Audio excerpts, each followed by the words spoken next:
दोस्तों, बिहार के deputy CM सम्राट चौधरी आरजेडी के प्रत्याशी खेसारी लाल यादव को नचनिया कह रहे हैं, नाचने वाला कह रहे हैं कि वो तो नाचते हैं, नाचने वाले को टिकट दिया गया है। ये बात सम्राट चौधरी कहते हैं। अब जाहिर है कि सम्राट चौधरी जिस पार्टी में हैं, उस पार्टी में न जाने ऐसे कितने नेता हैं जो कि इसी सेम इंडस्ट्री में काम करते हैं, मौजूदा वक्त में भी काम करते हैं और पहले भी उन्होंने कई चीजें की हैं जिन पे बार बार कंट्रोवर्सी होती रहती है। लेकिन वहीं दूसरी तरफ जब खेसारी लाल यादव सारण की छपरा सीट से आरजेडी के प्रत्याशी बनते हैं तो सम्राट चौधरी को दिक्कत हो जाती है। हालांकि जैसे ही सम्राट चौधरी का ये बयान सामने आता है तो इसके बाद पलटवार भी होता है और इसके साथ साथ बिहार में एनडीए के प्रत्याशियों के साथ क्या हो रहा है ये भी हम आपको बता देते हैं। सबसे पहले आप सम्राट चौधरी का ये बयान सुनिए। कल खेसारी लाल को यहाँ भेज दिया। अब देखिए इन लोग के पास तो सब उम्मीदवार हार दिया। सीएम गुप्ता जी पहले हरा दिए थे सबको, तो कोई उम्मीदवार नहीं बचा था। अब नाचने वाले को ही भेज दिया आपके यहाँ। अब अगर सम्राट चौधरी की माने तो इनकी पार्टी में जो मनोज तिवारी है, रवि किशन है, दिनेश लाल यादव निरहुआ हैं, पवन सिंह हैं, ये सभी नाचने वाले ही तो हुए क्योंकि ये भी इसी इंडस्ट्री से बिलोंग करते हैं, भोजपुरी इंडस्ट्री से बिलोंग करते हैं। लेकिन जब बात खेसारी लाल यादव की आ जाती है तो वो नाचने वाले हो जाते हैं और बाकी सब नहीं।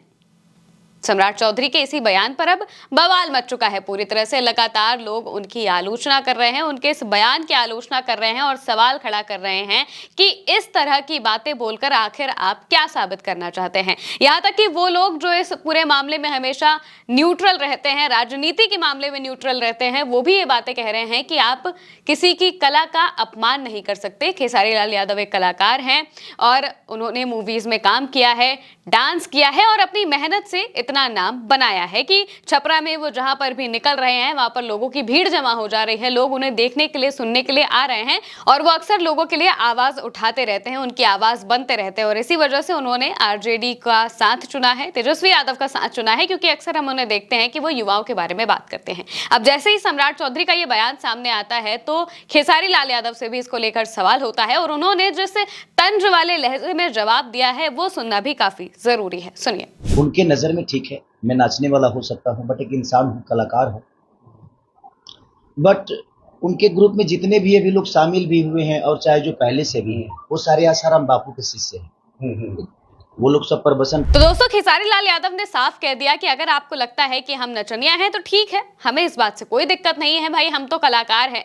लेकिन आपकी अपनी पार्टी में जो लोग शामिल हैं वो आसाराम बापू के शिष्य हैं, यानी कि आसाराम को फॉलो करने वाले लोग आपकी पार्टी में हैं। वो आसाराम जो कि कन्विक्टेड है, क्रिमिनल बताए जाते हैं और इसके साथ साथ ऐसे मामलों में क्रिमिनल हैं जिसे सुनकर ही लोगों के कान से धुआं निकल सकता है। यानी कि महिलाओं के साथ, बच्चियों के साथ रेप केसेस में आसाराम बापू का नाम सामने आता है और उनके जो शिष्य हैं वो मौजूदा वक्त में बीजेपी की पार्टी में शामिल हैं। और इसी पर खेसारी लाल यादव ने तंज कसा और तंज कसते हुए बता दिया कि आप चाहे हमें कुछ भी कह लीजिए, आपकी असलियत क्या है ये तो जनता खुद ही बता देगी। दरअसल जो सम्राट चौधरी है ये छपरा इलाके में पहुंचे थे जहां पर खेसारी लाल यादव के सामने बीजेपी की जो प्रत्याशी हैं छोटी कुमारी वो खड़ी हैं और उन्हीं के लिए जो प्रचार करने के लिए सम्राट चौधरी जाते हैं। लेकिन अपने प्रत्याशी की बढ़ाई करने से ज्यादा वो दूसरे प्रत्याशी को नीचा दिखाने की कोशिश करते हैं और ये दाव उनको उल्टा पड़ जाता है। लोग लगातार सवाल पूछ रहे हैं कि आखिर सम्राट चौधरी को ये सब कहने की जरूरत क्या थी। इसके अलावा लोगों की तरफ से क्या क्या कहा गया है वो भी हम आपको बता देते हैं। एक यूजर एक्स पर पोस्ट करते हुए लिखते हैं कि खेसारी लाल यादव ने सम्राट चौधरी को करारा जवाब दिया।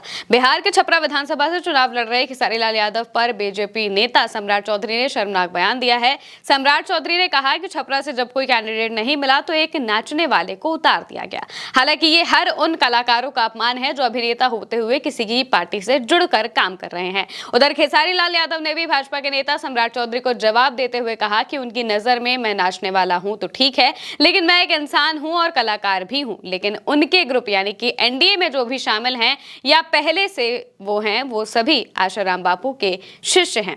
एक और जो यूजर है वो एक्स पर पोस्ट करते हुए लिखते हैं ये अभी नहीं सुधरेंगे क्या? इनकी नजर में मनोज तिवारी, रवि किशन, निरहुआ वगैरह आजादी की लड़ाई में भाग लेने गए थे।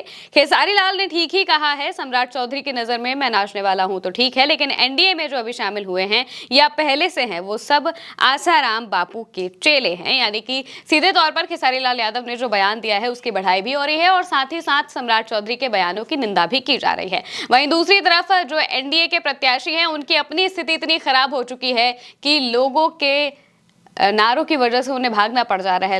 लगातार ऐसी तमाम तस्वीरें सामने आ रही हैं जहानाबाद से, दरभंगा से, इसके अलावा भी बिहार के गांव-गांव से, कोने-कोने से ऐसी तस्वीरें सामने आ रही हैं जहां पर एनडीए प्रत्याशियों को खदेड़ा जा रहा है, भगाया जा रहा है, उनके खिलाफ नारेबाजियां की जा रही है, वापस जाओ के नारे लगाए जा रहे हैं।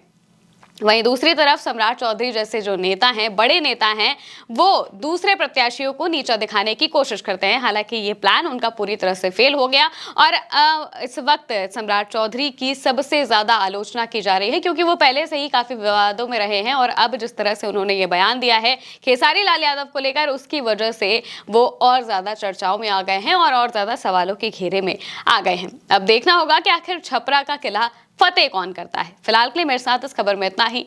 आप देखते रहिए उल्टा चश्मा यूसी।